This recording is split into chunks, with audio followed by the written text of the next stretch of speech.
విజ్ఞప్తులను వాళ్ళ యొక్క సమస్యలను తెలియజేయడానికి ముఖ్యంగా మంత్రులు ప్రజలకు అందుబాటులో ఉండాలి. ఇది సచివాలయ విధి విధానాలు.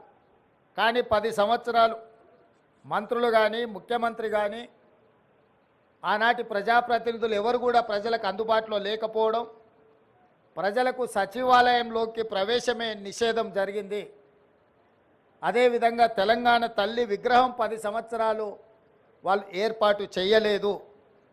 దాదాపుగా 22.5 లక్షల కోట్ల రూపాయల ఈ 10 సంవత్సరాలలో ప్రభుత్వం ఆనాటి ప్రభుత్వం ఖర్చు పెడితే తెలంగాణ తల్లి విగ్రహానికి అయ్యే 1 కోటి రూపాయలు అవుతుండొచ్చు మహా అంటే. అయినా వాళ్ళకు మనసు రాలేదు, తెలంగాణ తల్లి విగ్రహం పెట్టలేదు. ఈరోజు దేశం కోసం ప్రాణాలు అర్పించిన శ్రీ రాజీవ్ గాంధీ గారి విగ్రహం ఇక్కడ ఒక పక్కన డాక్టర్ బాబాసాహెబ్ అంబేద్కర్ గారి విగ్రహం, ఆ పక్కన శ్రీమతి ఇందిరాగాంధీ గారి విగ్రహం, ఆ పక్కనే పివి నరసింహారావు గారి విగ్రహం, ఇంకొక పక్కన అంజయ్య గారి విగ్రహం, ఆ పక్కన కాకా వెంకటస్వామి గారి విగ్రహం, వీళ్ళందరి విగ్రహాలు నెక్లెస్ రోడ్లో జైపాల్ రెడ్డి గారి సమాధులు, ఇవన్నీ కూడా ఈ దేశము ఈ రాష్ట్రము యొక్క ఏర్పాటులో కీలక పాత్రలు పోషించిన వాళ్ళ యొక్క గుర్తింపు ఆనవాళ్ళు ఇక్కడ ఉన్నాయి. మరి ప్రధానంగా ఇందరి ఉన్న దేశం కోసం ప్రాణాలు అర్పించిన రాజీవ్ గాంధీ గారు లేకపోవడం ఒక లోటుగా భావించినము.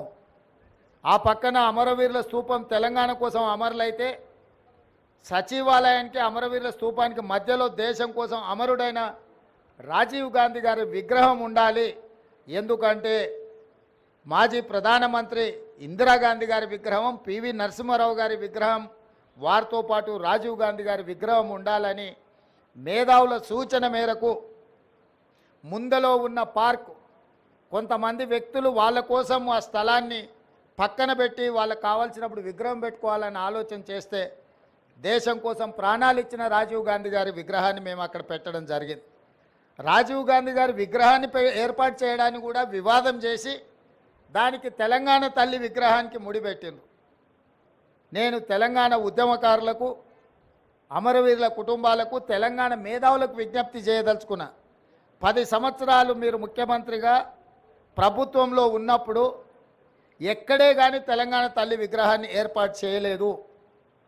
అందుకే ఈరోజు కాదు, జూన్ 2 నాడే నేను చెప్పిన సచివాలయం లోపల తెలంగాణ ప్రజలకు పరిపాలన గుండెకాయ అయిన సచివాలయంలో తెలంగాణ తల్లి విగ్రహ ప్రతిష్టను ఏర్పాటు చేస్తామని జూన్ 2 నాడు నేను అధికారికంగా ప్రకటించిన.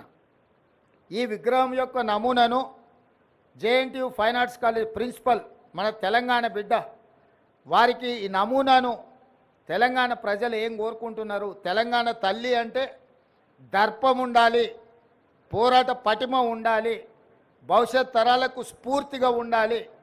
నిజంగా మన కన్న తల్లిని చూస్తే మనకెంత సంతోషాన్ని, ఎంత ఆత్మవిశ్వాసాన్ని పెంపొందిస్తుందో ఆ తెలంగాణ తల్లి కూడా ఆ విధంగా తెలంగాణ ప్రజలకు దగ్గరగా ఉండాలి.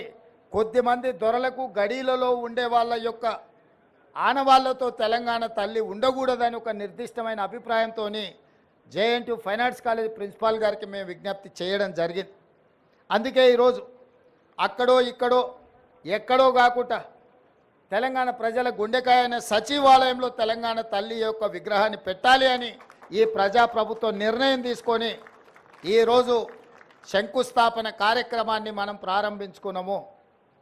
డిసెంబర్ 9 మనం విగ్రహాన్ని ఆవిష్కరించుకోబోతున్నాం. డిసెంబర్ 9కున్న ప్రత్యేకత మీకు తెలుసు. కేంద్ర ప్రభుత్వం యూపీఏ చైర్పర్సన్ శ్రీమతి సోనియా గాంధీ గారి నాయకత్వంలో ప్రధానమంత్రి మన్మోహన్ సింగ్ గారు, అదేవిధంగా కేంద్ర హోంశాఖ మంత్రి చిదంబరం గారు తెలంగాణ రాష్ట్ర ఏర్పాటు ప్రక్రియ ప్రారంభమైంది అని డిసెంబర్ 9, 2009 నాడు వారు ప్రకటించడం జరిగింది. అదే తెలంగాణ రాష్ట్ర ఏర్పాటుకు పునాది రాయి, అదే ప్రారంభోత్సవం తెలంగాణ రాష్ట్ర ఏర్పాటుకు ప్రక్రియ మొదలైంది. అదేవిధంగా మన నాయకురాలు తెలంగాణ రాష్ట్రం ఇచ్చిన శ్రీమతి సోనియా గాంధీ గారి జన్మదినం కూడా డిసెంబర్ 9.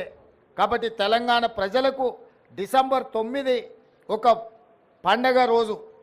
ఆ రోజు తెలంగాణ తల్లి విగ్రహాన్ని ప్రారంభించుకోవడం సముచితంగా ఉంటుంది అని సహచరులందరూ సూచన మేరకు ఈరోజు ఈ కార్యక్రమాన్ని తీసుకున్నాం.